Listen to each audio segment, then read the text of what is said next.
Hey guys, how's it going? Kyle here with another tutorial for you all this week on the 360 Precision. A lot of fun, very chill movement, definitely one of the more awkward ones because your body does a lot of this awkward stuff in the air. No, I was not dancing, but it's kind of a fun move. It's a good move to have in your vocabulary because people don't do it very often. If you can master it, then you'll be the one who throws it off at jams, and then you'll be the guy who throws 360 Precision when everybody else sits there and goes, nah, not today. So, let me demonstrate it real fast, and we'll go through breaking it down. All 360 Precision is a precision, which is a jump from one ledge to another, or one position, one spot to another, with a full 360 spin. So, here. Like so. So what you want to think about doing is breaking it down into a couple steps.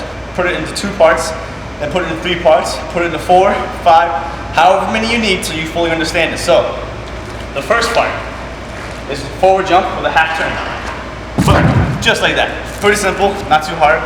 And then master the back part. Boom, like so. And then you drill it over and over and over until you feel like you have it down pretty good, master, nice and controlled, and it's easy. When you do these, focus on feet placement, like body posture. Is your chest upright or are you leaning too far? Are you pulling your arms in too early? Are you starting like this? Or like that? Are you leaning too hard? Are you not picking your knees upright? There's so many different things to take into consideration, but don't let that stress you out too much. Kind of have fun with the idea because when you master it and you have that much more control over your body, other moves will come much easier. The walkthrough into the intro can be 2 different ways. A lot of people do it this way. Some people like to do it this way. I find that this way is good for distance and pulling, whereas this way is good for like little small distances. The only difference is you still have to focus on where you send your momentum. If I position my body, but I jump in that direction, which way is my body gonna go? It's gonna go in that direction. If I set up my body just right, but I still push off in that direction, my body's still gonna go in that direction. You gotta be aware of where you send your body, where you send your momentum, which direction you're sending, and that's where the whole going backward part is going to help because you're not looking exactly where you're going, but you still kind of have an idea of where you're sending your momentum. So you want to make sure you have a decent amount of control over that. Otherwise, you're going to be sending yourself close and far away to the walls and over the walls or getting shinners, and it's just not fun. So master that. When you do precision, you want to kind of pick your feet up so you can reach for that ledge, for that obstacle, for that spot that you're landing on. Same kind of concept in here.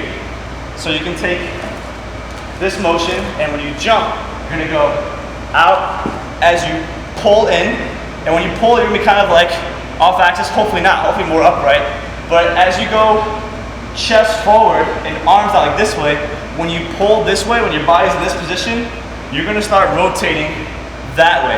So as you do that, keep in mind with the physics, pull your knees in, look over your shoulder, always look over that shoulder. Look over your shoulder as you're coming around, knees are up, see the ledge, the obstacle, feet reach, and plant.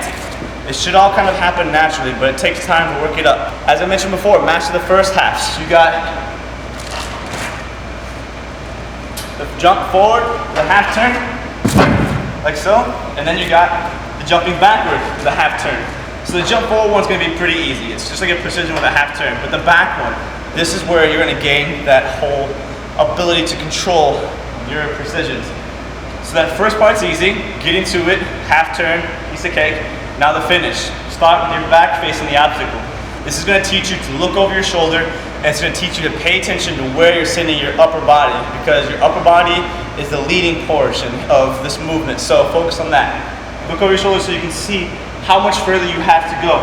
As you jump here, back, pull your arms in, that's gonna help your body face that, but you don't want to turn your shoulders and not turn your hips, otherwise you're going to land like this. And it's going to be awkward. So when you twist your shoulders and your hips at the exact same time. So you're here, back, pulling in, and that's why you pick the knees up, because this part here is going to be easier, and then plant the feet. So I don't normally do it this way, but I'll try it. Look over your shoulder, get that spot, get the arm motions right, and then pick the feet up, reach for that spot, and plant it there. This way is a more challenging when your back's facing it, but let's add the extra half turn And let's combine the two, kind of where you have a medium, where you're going in between the front jump and the back jump, where you're actually going from the side, and you're doing, what's 360 minus 90? You're doing a 270. Yeah. So you're gonna jump sideways. As you turn, pick your feet up and plant the feet. Like so. And then master that. And then, when you master that part, all you have left is this gizmo here. Going forward, twisting, pulling your knees up, and planting. But if you don't have a location to practice, take lines on a sidewalk. Grab some chalk, put some lines on it. Use a curb. Use a parking lot with parking spaces. Use anything you can to kind of resembles this motion here. Or just master this. And then get that down. Just a couple different things that you guys can do to work your way up to it. Now my 360 precisions aren't the best. They're not perfect. But I feel like they're good enough for this tutorial. I feel like these tips will help you guys out. So with that, this is my tutorial on the 360 precision. Fairly easy move. Just feel your body. Pay attention to your chest, your arms, your legs, hip position, body position. Obviously, if you're ever going to go in one direction, you want to be facing in that direction, because our entire lives, we spend our lives walking, in the direction that we're seeing, the direction that we're looking. So you want to try and finish that 360 spin as fast as possible, so that landing is going to be very easy. Just make sure you focus on jumping off just right. As for foot placement, you can focus on having your toes kind of hang off, or you can go off of your toes exactly. Everybody kind of has their own kind of ways of doing the 360 precision, or just precisions in general. So with nothing more to do, thanks a lot for watching, you guys. This is a tutorial for the 360 precision. I'm Kyle, or Epic, and here's some slow-mos.